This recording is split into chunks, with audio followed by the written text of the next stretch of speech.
Hello అండి. Hi, అందరూ బాగున్నారా? నేను బాగున్నాను. మీరు కూడా బాగుండాలని మనస్ఫూర్తిగా కోరుకుంటున్నా. ఈరోజు మన రెసిపీ ఎగ్ మ్యాగీ నూడిల్స్ అండి. నా స్టైల్లో ఎలా చేస్తానో చేసి చూపిస్తాను, చూసేయండి. మ్యాగీతో కూడా నూడిల్స్ బాగా వస్తాయండి, టేస్ట్ బాగుంటుంది, చూడేసేయండి. ముందుగా స్టవ్ వెలిగించుకొని ఒక గిన్నె పెట్టుకున్నాను. అందులో కొన్ని వాటర్ వేసుకోవాలి. ముందుగా మనం మ్యాగీని ఉడికించుకుందాము, అందుకని వాటర్ వేసి వాటర్ ఇలా ఒక పొంగు వచ్చే వరకు ఉడికించుకోవాలండి. అందులో ఒక స్పూన్ అంతా ఆయిల్ వేసుకుందాము. ఆయిల్ వేసుకోవడం వల్ల మ్యాగీ ఒకటికొకటి అతుక్కోకుండా విడివిడిగా వస్తాయండి. అందుకని ఆయిల్ వేసాను. కొంచెం ఒక స్పూను సాల్ట్ కూడా వేసుకుందాము. ఈ రెండింటిని ఒకసారి కలిపేసుకొని ఇప్పుడు నూడిల్స్ ఇందులో వేసేసుకుందామండి, మ్యాగీ నూడిల్స్. మీకు ఈ రెసిపీ నచ్చినట్లయితే లైక్ చేయండి, షేర్ చేయండి, మన ఛానల్ని సబ్స్క్రైబ్ చేసుకోండి. మీరు ఒక లైక్ ఇవ్వడం వల్ల ఇలాంటి వీడియోస్ ఎన్నో చేయాలని అనిపిస్తూ ఉంటుందండి. ఒక లైక్ చేయండి. ఇప్పుడు మ్యాగీ నూడిల్స్ అన్నీ ఇందులో వేసేసుకోవాలి. ఇవి కూడా కొంచెం ఉడకనివ్వాలి. నేను 3 తీసుకున్నానండి, మీరు ఎన్నన్నా తీసుకోవచ్చు. ఇది హెల్తీ ఫుడ్ ఏం కాదు, కానీ అప్పుడప్పుడు పిల్లలకి చేసి పెట్టవచ్చు. ఎందుకంటే పిల్లలు ఎక్కువగా మ్యాగీ అవి ఇవి అడుగుతుంటారు కదండి. అందుకని ఇలా ఒక్కసారి ట్రై చేయండి. ఈ వాటర్ అంతా వంపేయడం వల్ల కూడా ఇందులో ఉన్న డస్ట్ పార్ట్స్ అన్నీ కూడా వెళ్ళిపోతాయండి. అందుకని ఇలా ఉడికించుకొని ఈ వాటర్ అంతా తీసేసేసుకోవాలి.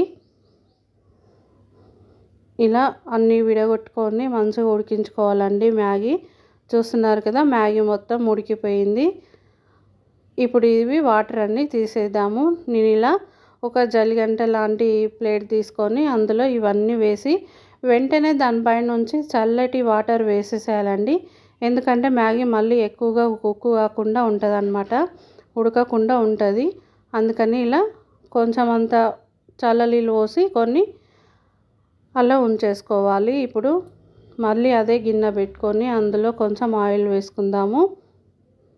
2 పచ్చిమిర్చి ఇలా సన్నగా కట్ చేసి వేసుకోవాలి. ఒక ఆనియన్ కూడా ఇలా సన్నగా కట్ చేసి వేసుకున్నానండి. ఈ అన్నిటిని కూడా మంచిగా ఒకసారి ఆనియన్ కూడా ఇలా మంచిగా వేయించుకోవాలి. ఇలా కలుపుకుంటే బాగా వేగుతాయి అన్నమాట. ఒక్కొక్క కల్లెమాకు కూడా తీసుకొని కొంచెం కడిగి ఇందులో వేసేసుకోవాలి.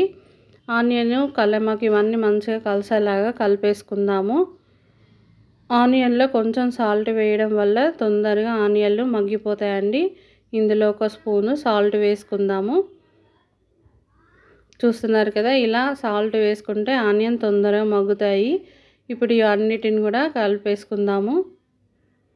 మీకు ఈ రెసిపీ నచ్చినట్లయితే ఒకసారి ట్రై చేయండి, బాగుంటాయి టేస్ట్. పిల్లలు కూడా మంచిగా తింటారండి, ఒకసారి ట్రై చేయండి.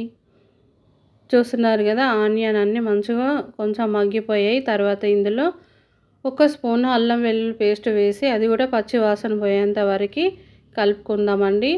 ఒక సైడ్ అన్ని ఆనియన్స్ అనేసుకొని ఇంకొక సైడ్ కొంచెం ప్లేస్ పెట్టుకొని అందులో ఎగ్స్ కూడా వేసుకుందాము.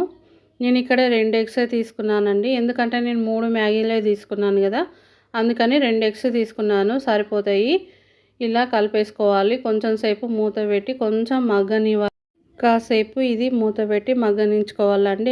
అప్పుడు ఎగ్ మొత్తం మంచిగా ఉడికిపోతుంది.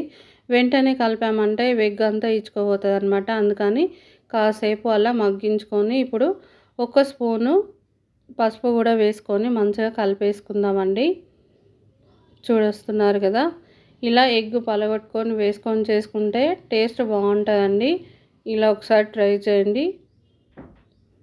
ఇప్పుడు ఎగ్ అంతా కూడా మంచిగా ఉడికిపోయాయి కదా, ఇందులో మ్యాగీ నూడిల్స్ ఇందాక మనం చేసి పెట్టుకున్నాం కదా, వాటన్నిటిని కూడా వేసి మంచిగా కలిపేసుకోవాలండి. ఇది మ్యాగీలో వచ్చిన మసాలానేనండి. మ్యాగీ మసాలా కూడా వేసుకొని కలుపుకుందాం. అన్నిటినీ మంచిగా కలిసేలాగా కలుపుకోవాలి. ఇలా 2 స్పూన్లు తీసుకొని ఇలా ఇలా అనుకుంటూ ఉంటే మంచిగా కలిసిపోతాయండి. చూస్తున్నారు కదా, నేను ఇక ఎలాంటి కారం వేయలేదండి. మ్యాగీలో వచ్చిన మసాలా పచ్చిమిర్చితోటే కారం సరిపోతుంది మనకి. చూడండి, ఎగ్ మ్యాగీ నూడిల్స్ రెడీ అండి. మీకు నచ్చితే ఒకసారి ఇలా ట్రై చేయండి, టేస్ట్ కూడా చాలా బాగుంటుందండి. చూడండి, మ్యాగీ నూడిల్స్ బాగుంటాయి. మరొక వీడియోలో మళ్ళీ కలుద్దాం. అంతవరకు సెలవు.